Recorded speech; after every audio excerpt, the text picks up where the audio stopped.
Buenos días. Buenos días, gracias Mayra, José Luis, amables televidentes. Gracias por honrarnos con su sintonía y seguir informándose en esta oportunidad en la primera emisión de La Noticia. Y queremos arrancar con información muy importante. En cadena nacional, el presidente de la República, Lenín Moreno, anunció nuevas medidas debido a la crisis económica mundial generada por el brote del coronavirus que también afecta a Ecuador.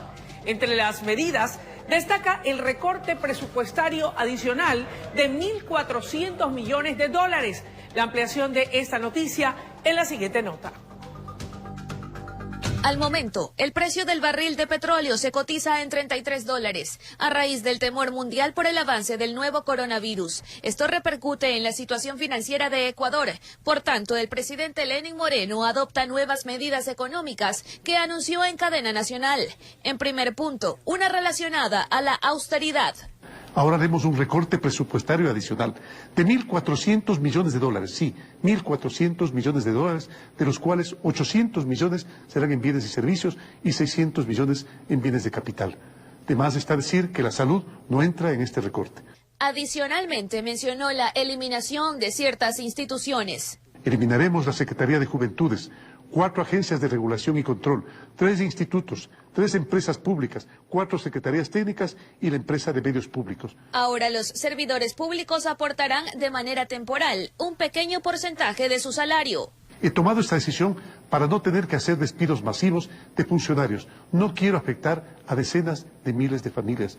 Además, enviaré a la Asamblea la propuesta de que aquellos ciudadanos que tengan vehículos avaluados en más de $20.000 dólares paguen una contribución única del 5% sobre el avalúo. Sobre mejorar las condiciones de la deuda externa, destaca la gestión de créditos con 2 instituciones de financiamiento internacional.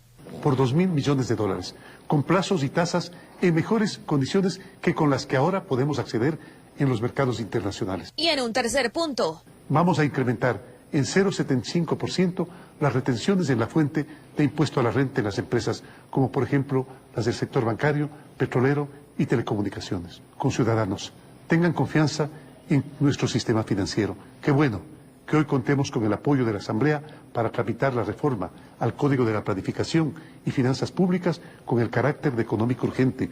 Para tratar al coronavirus, resaltó que se han conseguido 60 millones de dólares de parte de organismos internacionales, con fondos específicamente destinados para estas contingencias.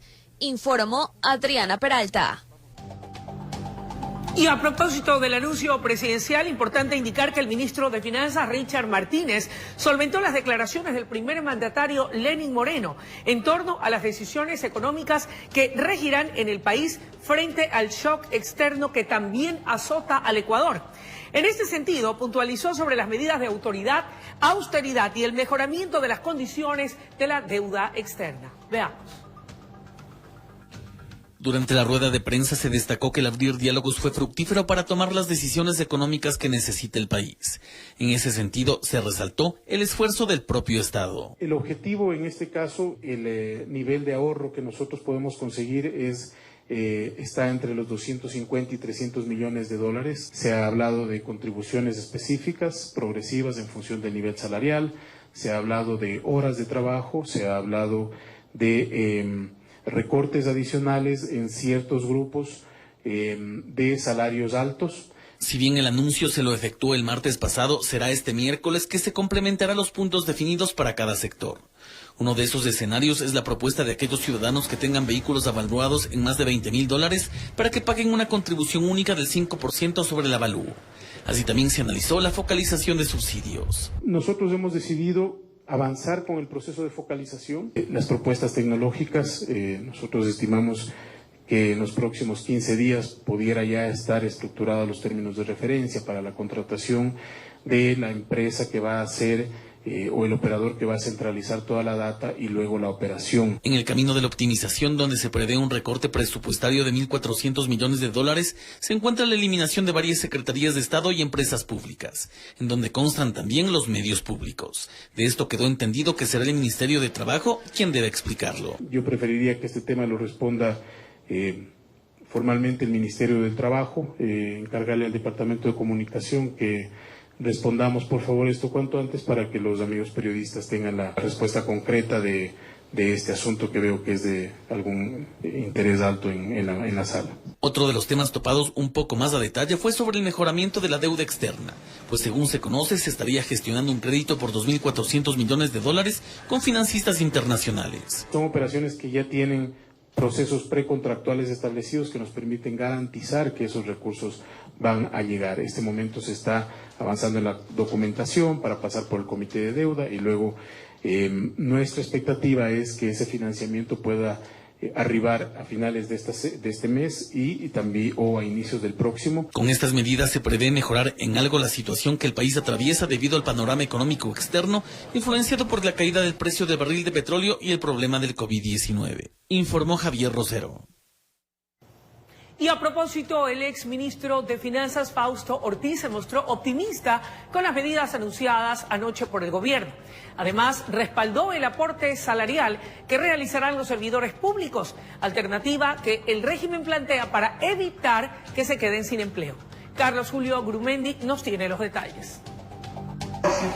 Sobre el tema de austeridad, anunciado en cadena nacional por el presidente Lenín Moreno, el exministro de Finanzas, Fausto Ortiz, mencionó: ojalá que sea parte de, efectivamente, gastos de agua, luz, teléfono y otros gastos del sector público y no vinculados necesariamente a la importación de derivados. Situación que, a decir del analista económico Fidel Márquez, es una señal positiva. Que se eliminen esto es una buena señal. Desde el punto de vista económico no es un gran impacto, pero sí es una excelente señal desde el punto de vista de reducción del aparato público. Durante la intervención del Ejecutivo, se resaltó la eliminación de entidades públicas. Para Fausto Ortiz, esto no aportaría tanto recurso económico y gastos al presupuesto general del Estado, pero sí pasa un mensaje. En el sentido de que existían algunas dependencias que duplicaban tareas, que quizás eran tareas menos trascendentes que el gobierno está tratando de eliminar. Eso pasa un mensaje positivo y está bien como mensaje. En este marco se habló de reducir un pequeño porcentaje del sueldo de los empleados públicos. Va a llevar a profundizar más la crisis de contracción de demanda, porque le está quitando, en otras palabras, a los empleados públicos recursos que iban a ser destinados al consumo. El economista Ortiz cree que se hubiera buscado otro mecanismo para quienes tengan vehículos avaluados en más de $20.000 y deban pagar una contribución única del 5% sobre el avalúo. Lo que te puede estar diciendo es: te mantengo tu subsidio de combustibles, pero te pido una contribución. Quizás era mejor hacer una reducción en el subsidio de combustibles y no tomar esa contribución extraordinaria. Tanto Ortiz como Márquez creen que estas medidas servirán para que el Estado supere la crisis y, sobre todo, para que trate de no insistir en más endeudamientos, informó Carlos Julio Gurumendi. Son las 7 de la mañana con 8 minutos, es momento de ir a una breve pausa, pero cuando volvamos, en nuestra entrevista del día tendremos la presencia del doctor Byron López Castillo. Con él estaremos haciendo un análisis más profundo del impacto de las medidas económicas anunciadas por el presidente Lenín Moreno la noche de ayer. Una interesante entrevista que no pueden perderse. Ya volvemos.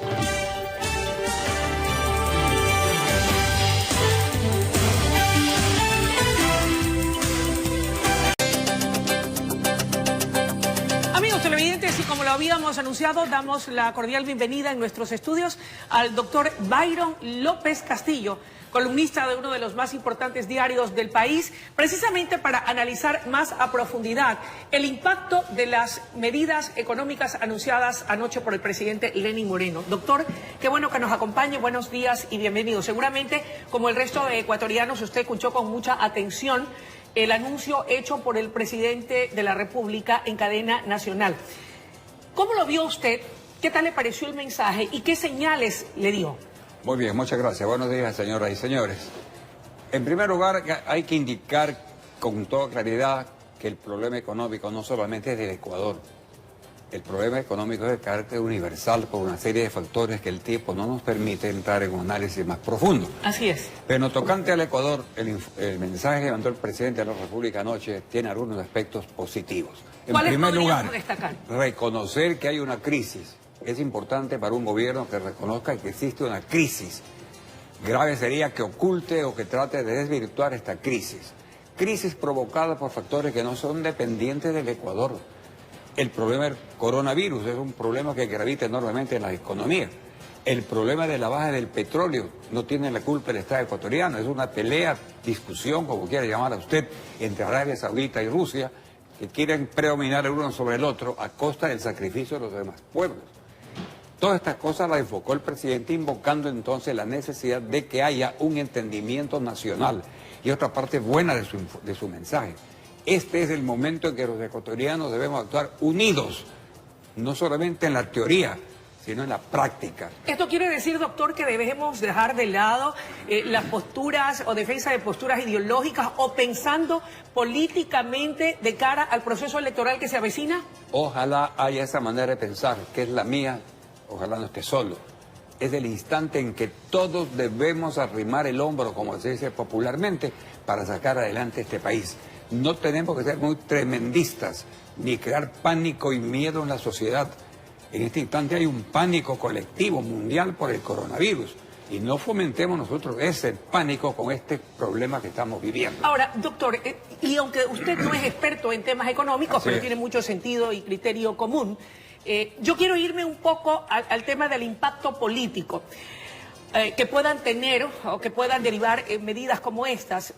Expertos o analistas económicos un poco más conservadores y también más radicales otros, esperaban el anuncio de la focalización del precio de los combustibles. Sin embargo, no se dio. Parece ser que no hay gobierno que tenga la decisión firme de tocar el tema de los combustibles por el impacto o costo político y social que este pueda derivar. Ese es un tema que le voy a tocar a usted en esta conversación y usted me hace alusión al mismo.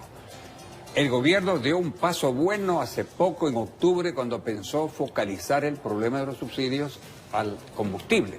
Se produjo el levantamiento de Quito con las consecuencias que conocemos y parece que ya el gobierno retrocedió en este ímpetu. ¿No es conveniente, cree usted? Yo creo que hay que enfocar ese tema de la focalización.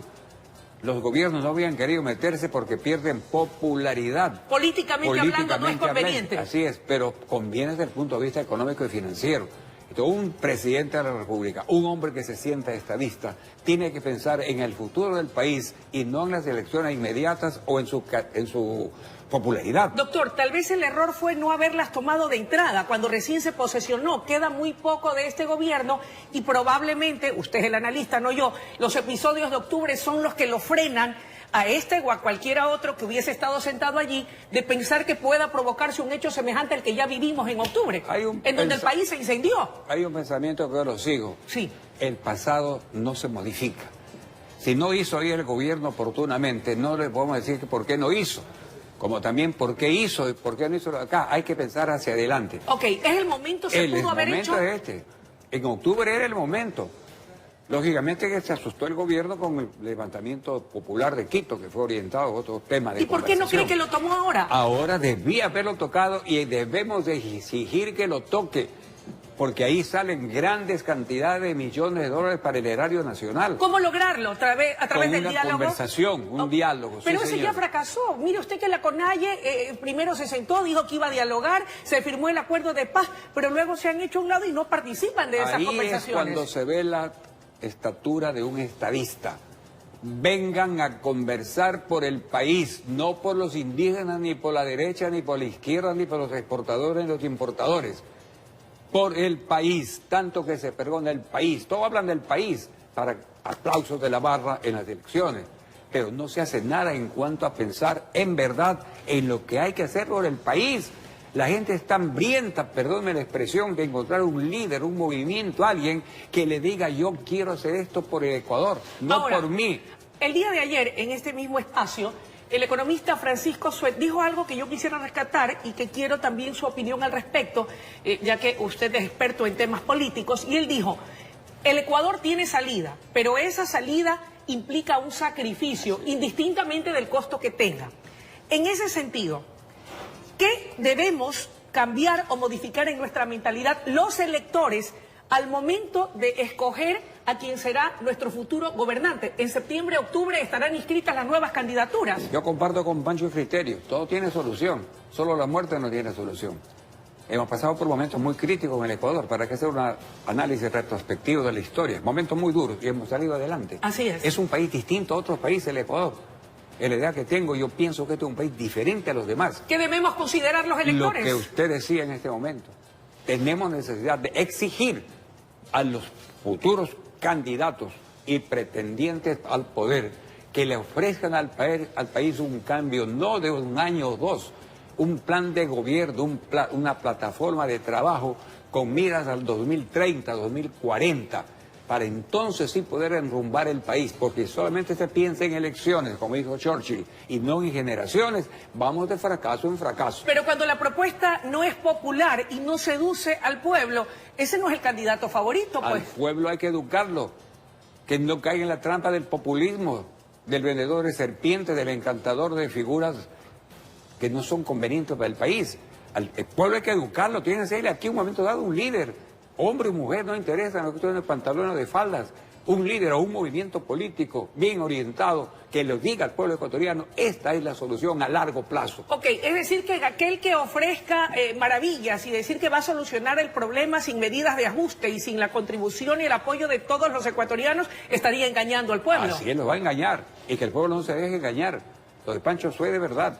Es un problema que tiene solución, pero demanda un ajuste de todos, un entendimiento mutuo de todos los ecuatorianos. ¿Cualidades entonces de ese futuro gobernante? Un poco para ilustrar y educar y concienciar al colectivo ciudadano. Que sea una persona, hombre y mujer, repito, que haya hecho algo por el país. Porque aquí salen de la noche a la mañana, del cajón del sastre sale un candidato que quiere ser presidente y lo es, aspira. ¿Con qué antecedentes?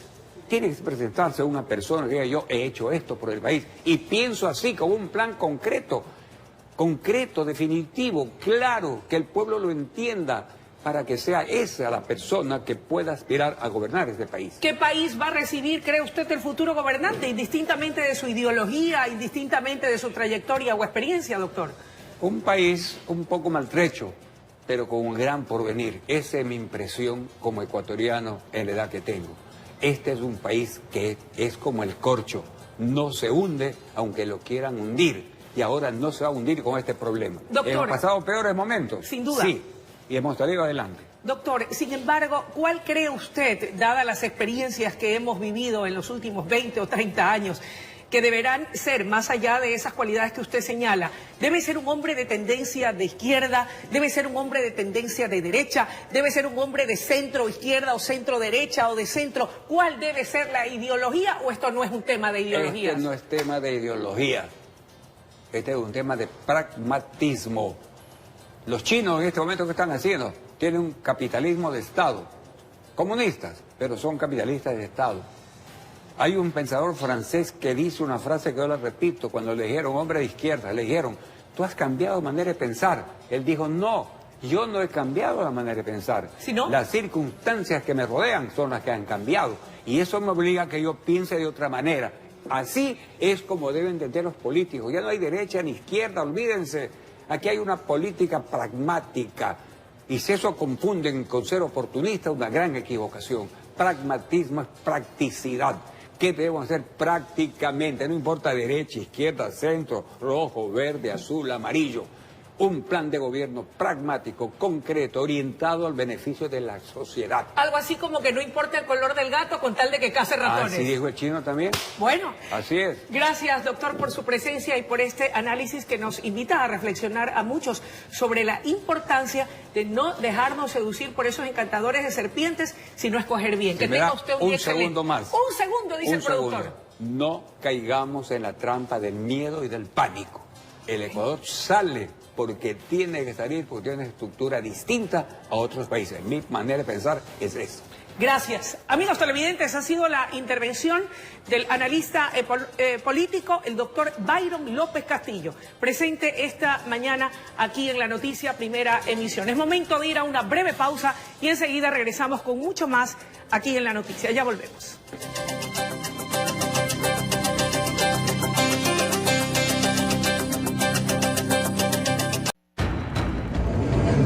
Más adelante en La Noticia, en la comunidad, Baches en las calles continúan causando inconvenientes a conductores.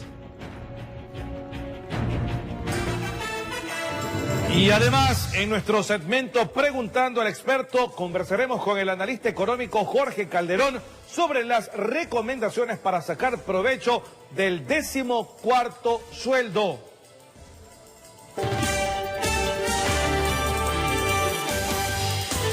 Son las 7 de la mañana con 31 minutos, amigos, de vuelta junto a ustedes, y a esta hora se incorpora a la noticia Primera Emisión nuestro querido José Luis Arévalo. José Luis, como siempre te digo, un gusto compartir contigo cada mañana. Gracias, muy amable Luisa, para mí también es un verdadero gusto, un privilegio, y también con todos ustedes, amables televidentes, muy buenos días. 7:31 de la mañana, ya es momento de salir de estudios, Luisa. Claro que sí, y hacemos contacto con Jorge Salazar. Él está en exteriores para que nos diga dónde se encuentra a esta hora y qué nos reporta. Mi querido Jorge, buenos días, te escuchamos. Siempre es un gusto saludarlos, querida Luisa, José Luis, amables televidentes, muy buenos días. Les cuento, estoy ubicado en la cooperativa Germán Zambrano, en Mapasingue Este, en el puerto principal, para informarles que a los integrantes de la familia Espinosa, ayer, 9 de la noche, a manera de metáfora, les cayó un camión encima. Estamos observando este vehículo que, de acuerdo al conductor, se le apagó el motor mientras subía por una de estas pendientes de acá, de este sector, por lo que perdió pista y terminó yéndose a un costado de la calle. Y terminó en este espacio, que comprende parte del patio de la familia Espinosa y del área pública, parte de los exteriores. Afortunadamente no existen personas heridas, salvo el conductor, que resultó con golpes leves y bastante asustado. Pero el hombre se quedó en el sitio para afrontar la situación, no se dio a la fuga y ha dicho que en pocas horas, a las 9 de la mañana, va a acercarse para tratar de remediar todo este daño. Mi señora, muy buenos días, ¿con quién tenemos el gusto? Rocío Espinosa. Estimada Rocío, cuéntenos el impacto ayer por la noche mientras descansaban cuando sucedió esto. Fue muy feo, amigo. Fue, pero con los nervios de punta uno salió. ¿Qué pensó en ese rato? ¿Cómo se percató?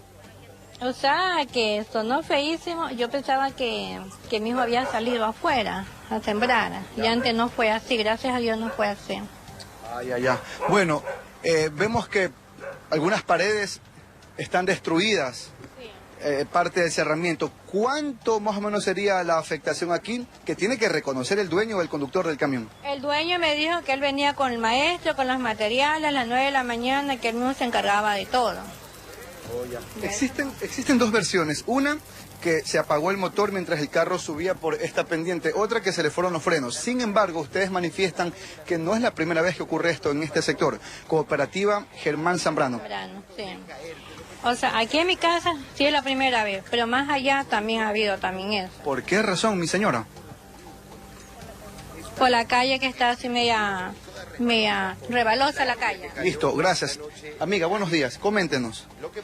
¿Qué pasa en los inviernos por acá en este sector de Mapasingue Este? Aquí cuando medio llueve la calle es jabonosa, los carros patinan bastante. Aparte aquí hay una escuela que tanto en la mañana como en la tarde en el colegio los chicos no pueden cruzar porque esto es como que fuera una calle con semáforos que se contradicen, el uno y el otro no pueden pasar. La calle está junto a esta pendiente, a esta calle por donde circula en este momento el camión.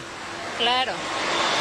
Aquí los carros, si que uno sube, el otro está bajando, si hay un carro estacionado no pueden pasar ni el uno ni el otro. Gracias, mi señora.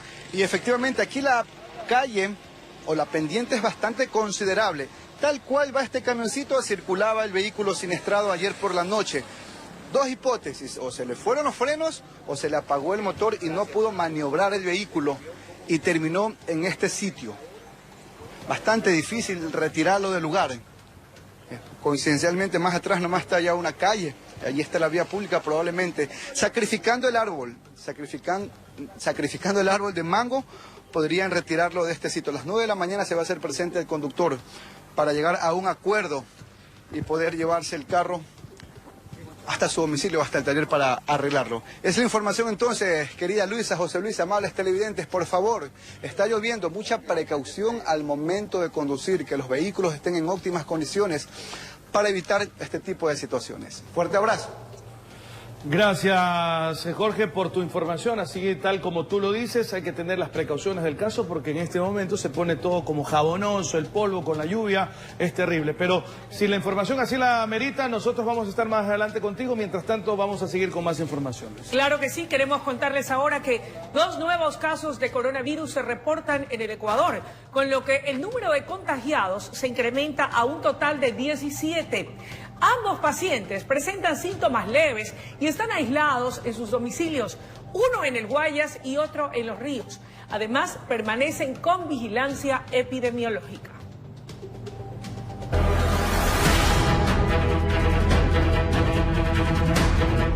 A los 15 casos existentes se suman 2 nuevos pacientes que dieron positivo la prueba del COVID-19 en territorio ecuatoriano. El anuncio fue dado a las 16:30 de este martes 10 de marzo, a través de un boletín de prensa del Ministerio de Salud Pública, donde hasta el momento suman 17 casos confirmados. Uno de los pacientes infectados está relacionado con el caso primario, es decir, habría mantenido contacto con la mujer que llegó de España el pasado 14 de febrero, mientras que el segundo tuvo contacto directo con el círculo cercano del ciudadano paraguayo. Ambos contagiados presentan síntomas leves y están aislados domiciliariamente tanto en Guayas como en Los Ríos. El Ministerio del Ramo señaló que cuentan con vigilancia epidemiológica y se hallan bajo control médico por parte de galenos de la cartera de Estado. Asimismo, se conoció que en Sucumbíos surgió un caso sospechoso de COVID-19. El paciente está hospitalizado en la provincia y recibe atenciones. Se les tomó las muestras y fueron enviadas al Instituto Nacional de Investigaciones para el respectivo examen. En las próximas horas se conocerán los resultados, informó Carlos Julio Gurumendi. Muy bien, señoras y señores, 7:38 de la mañana. Y a propósito del tema, la Coordinación Zonal de Salud realizó un recorrido en el aeropuerto José Joaquín de Olmedo, en la ciudad de Guayaquil, para constatar la entrega de formularios en el arribo internacional que permita conocer los datos migratorios del pasajero. Desde este martes, las aerolíneas debían cumplir esta disposición como medida preventiva ante el coronavirus. Veamos.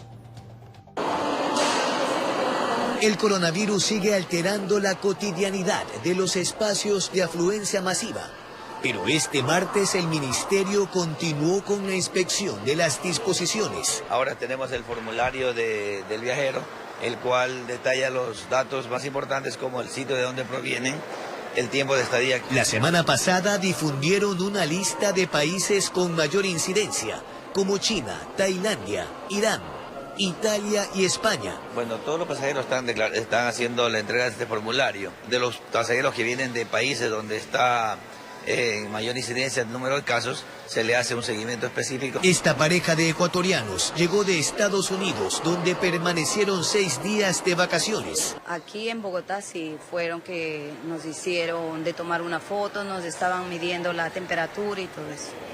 A lo que ¿Les pidieron que llenen un formulario en Bogotá, en Colombia? No. Aquí hay 35 colaboradores del Ministerio, 2 cámaras térmicas y 3 termómetros digitales para auscultar a miles de pasajeros. De lo que tenemos conocimiento ya se está cumpliendo. Esto es una documentación que hay que llenarla de manera obligatoria. Otros ecuatorianos que viven en España desde hace más de 20 años y terminaron sus días de asueto en familia, contaban que al menos donde tienen domicilio. Porque Palma de Mallorca no hay ningún tipo de problema. Los amistades y familiares que tengo allí están todos bien. No creo que sea mayores esto de aquí. Las inspecciones serán continuas, al menos hasta que las sospechas sigan a bordo, informó Jorge Escobar. Y el presidente de China llegó a Wuhan, ciudad donde se originó el coronavirus. Allí se realizó un chequeo y saludó al personal que combate la enfermedad. Por otro lado, la Unión Europea destinará hasta 25.000 millones de euros para combatir el COVID-19 y sus repercusiones. El coronavirus deja más de 117.000 casos en 113 países. La inmensa mayoría está en China. Hay más de 87.000 contagiados y 3.136 muertos. El presidente de China, Xi Jinping, llegó este martes a la ciudad de Wuhan, donde surgió el brote del nuevo coronavirus. El primer mandatario realizó una inspección de las medidas preventivas que se adoptan en ese territorio. Saludó a trabajadores de salud, policías, militares y todos los voluntarios que lucharon contra la epidemia de primera línea. En Italia, los ciudadanos se adaptan a la cuarentena en todo el país debido al impacto del COVID-19. Ahí registran 10.149 casos y 631 víctimas mortales. Se trata de evitar los movimientos en todo el territorio, con excepción de casos de necesidad, por motivos laborales o de salud. Los restaurantes pueden atender a comensales, pero situándoles a 1 metro de distancia. Por otro lado, el presidente del gobierno español, Pedro Sánchez, prometió ayudas para las familias trabajadoras con hijos, el sector turístico y las pymes afectadas por el coronavirus. España ha diagnosticado 1.695 casos, con 36 muertos. La afectación en el turismo en Europa se profundiza y París es una de las ciudades más golpeadas. Los sitios tradicionalmente abarrotados hoy permanecen sin gente. La Unión Europea destinará hasta 25.000 millones de euros para hacerle frente a la crisis. En esa línea, anunciaron la creación de un fondo de respuesta para garantizar el funcionamiento de los sistemas sanitarios, la liquidez de las empresas y evitar el deterioro de mercados laborales. En América, Estados Unidos tiene 761 diagnosticados y 27 fallecidos. Hasta Oakland llegaron pasajeros del crucero Grand Princess, embarcación que fue obligada a permanecer lejos de las costas de California por casos de coronavirus a bordo. Algunas personas se dirigieron a bases militares donde permanecerán en cuarentena y otras irán a sus países de origen, informó Adriana Peralta. Y ahora queremos indicarles que en esta temporada invernal se han presentado varios casos de dengue que están siendo atendidos en los hospitales. El Ministerio de Salud ejecuta acciones de control vectorial. Veamos. Jessica Chacaguasay tiene internada a su hija de 4 años en el Hospital del IES de Los Ceibos con un cuadro de dengue con signos de alarma. Fiebre, dolor de barriga y vómito. Solo en esta casa de salud en los 2 primeros meses del año se han presentado 60 casos con dengue. Ya tenemos 60 casos. Y en comparación al 2019, que teníamos como 130 o 140 casos, o sea, ya mismo vamos ya un poco más de la mitad solo con 2 meses del año, en la cual se nos llama mucho la atención porque hemos tenido un repunte.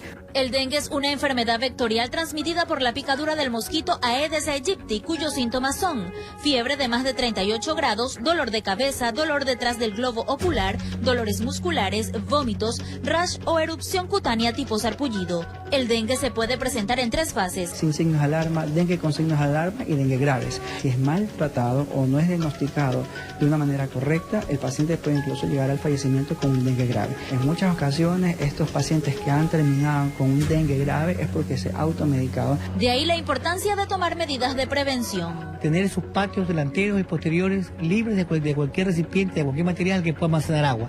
Estamos haciendo una inspección. Brigadas del Ministerio de Salud realizan acciones de control vectorial como eliminación de criaderos y abatizaciones en diferentes sectores como Puente Lucía del kilómetro 27 de la vía Daule. Tarros, tarrinas, botellas, llantas y como podemos ver también en florero. Se han escuchado casos de dengue, así que hay como unas 5 o 6 personas que están con el dengue, están con el cuerpo enronchado. Sí, es verdad, hay que tener aseado, a veces depende de uno mismo porque uno tiene envases llenos de agua y ahí está el criadero y uno se enferma. Además se realizan fumigaciones intra y peridomiciliarias, informó Roselena Vázquez.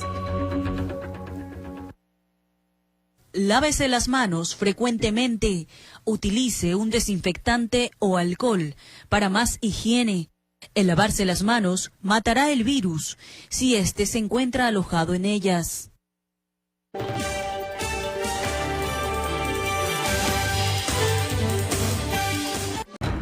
Y más adelante en la noticia, en la comunidad, baches en las calles continúan causando inconvenientes a conductores. Y además, en nuestro segmento Preguntando al Experto, conversaremos con el analista económico Jorge Calderón sobre las recomendaciones para sacar provecho del 14º sueldo.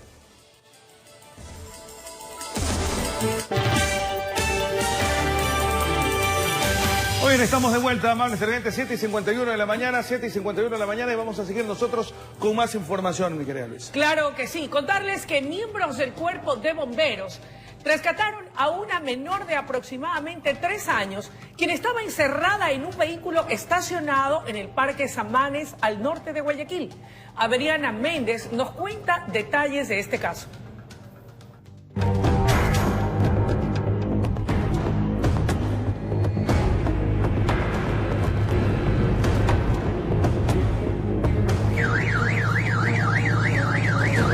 Tras una llamada de emergencia al ECO 911, los bomberos acudieron al lugar. En el interior de un vehículo estacionado en el parqueadero del Parque Samanes, una niña lloraba desconsoladamente. El automotor estaba apagado, con los vidrios cerrados. La niña se asomaba por las ventanas y era observada por el populacho, que llamó a los bomberos para que la rescaten. La infante estaba sola. No había ningún adulto presente. Fueron las unidades de emergencia, junto con la Policía Nacional, se procedió a forzar el vehículo, romper la ventana para poder sacar el menor de edad. Al lugar también acudió personal de la Policía Nacional para colaborar ante el llamado. Los miembros de la Casaca Roja utilizaron herramientas para atrizar los vidrios del vehículo y así evitar que le caigan a la pequeña, que lloraba antes, durante y después de su rescate.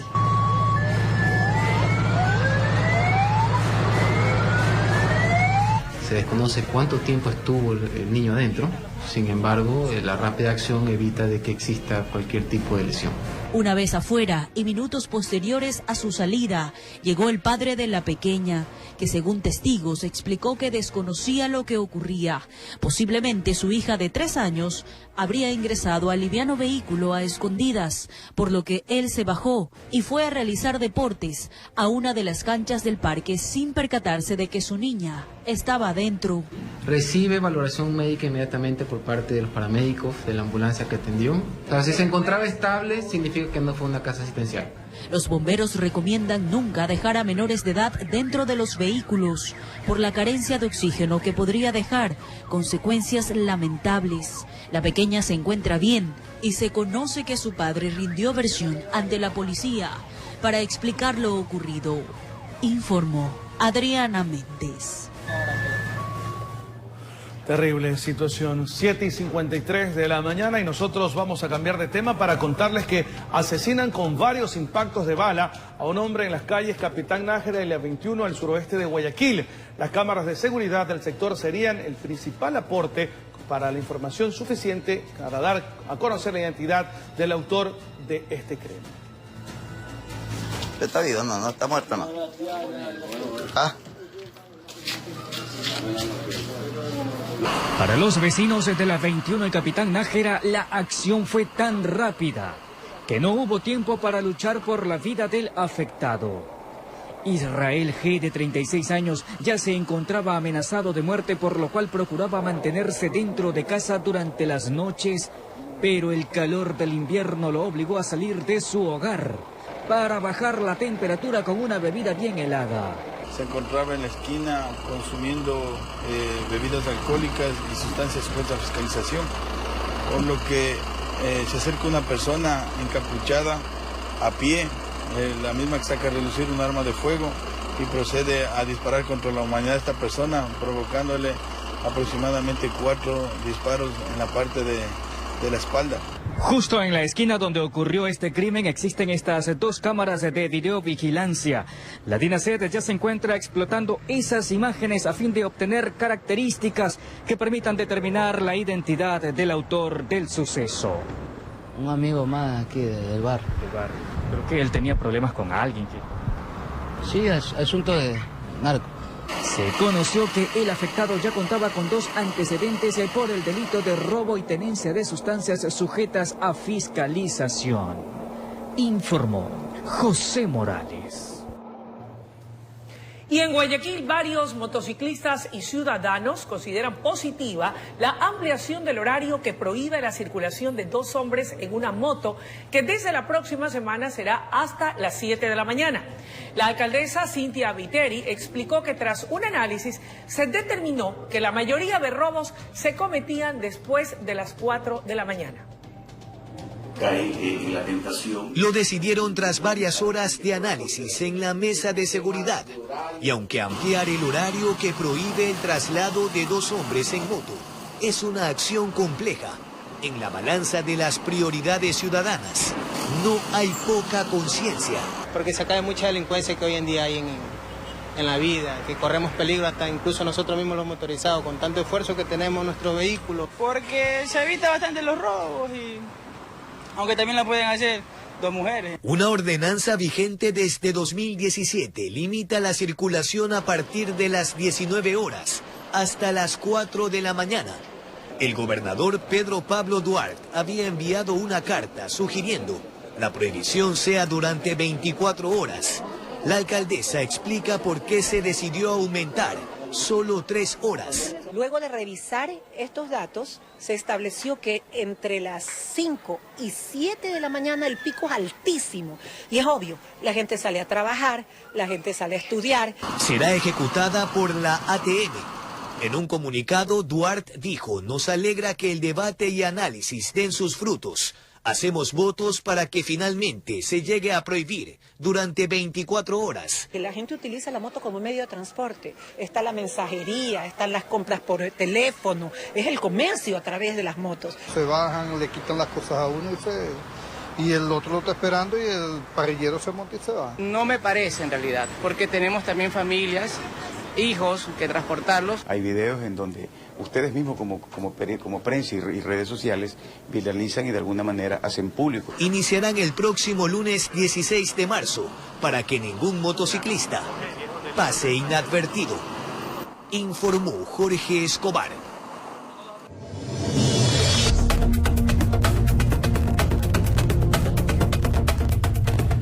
Y de inmediato vamos con las 5 noticias más importantes de este día. Atención, en cadena nacional el presidente de la República, Lenín Moreno, anunció nuevas medidas debido a la crisis económica mundial generada por el brote del coronavirus, que también afecta a Ecuador. Entre las medidas destaca el recorte presupuestario adicional de 1.400 millones de dólares. 2 nuevos casos de coronavirus se reportan en el Ecuador, con lo que el número de contagiados se incrementa a 17. Los 2 nuevos pacientes presentan síntomas leves y están asilados en sus domicilios, uno en Guayas y el otro en Los Ríos, y permanecen con vigilancia epidemiológica. Asaltan a los pasajeros de un bus de transporte urbano en Guayaquil. Según los conductores, los robos son continuos. Una cámara de seguridad captó los momentos de angustia que vivieron los usuarios. Más de 4 locales que funcionaban en el barrio de La Tolerancia en Guayaquil fueron clausurados por no contar con las medidas de seguridad respectivas. El operativo fue liderado por el intendente de policía del Guayas. Miembros del cuerpo de bomberos rescataron a una menor de aproximadamente 3 años, quien estaba encerrada en un vehículo estacionado en el Parque Azamanes, esto al norte de la ciudad de Guayaquil. Con esto estamos poniendo punto final aquí a la noticia Primera Emisión. Así es, nos despedimos, José Luis y amables televidentes, no sin antes agradecerles por su gentil sintonía e invitarlos a que sigan en la señal de RTS, pues lo que viene es la noticia en la comunidad, junto a los mejores, Hugo Gavilanes y Rosa Elena Vasco. De mi parte es todo, que tengan un día estupendo, José Luis. Igualmente para ti, Luisa, y también para el tío y Rosalena, se preparen para los cangrejos la próxima semana. Verá, palabra de caballero. Palabra de caballero. Esa es la que está en duda, pero bueno, vamos. Ya va a ver.